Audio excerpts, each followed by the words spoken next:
Hey everyone, and welcome back to another video. In this video, I'm going to show you how to get notifications on the Target app. Now, this video is going to be particularly useful for individuals. Let's say that you want to go ahead and receive notifications in the Target app.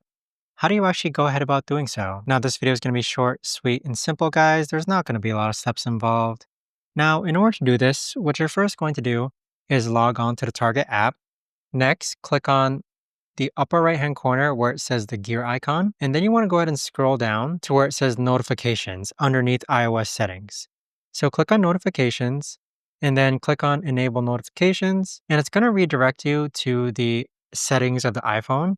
So just make sure that the notifications are on. So you can see here in the middle, it says notifications off.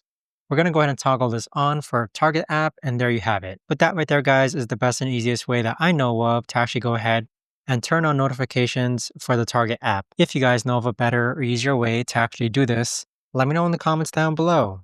I would love to know. Thanks so much for watching, everyone, and I'll see you guys all in the next video.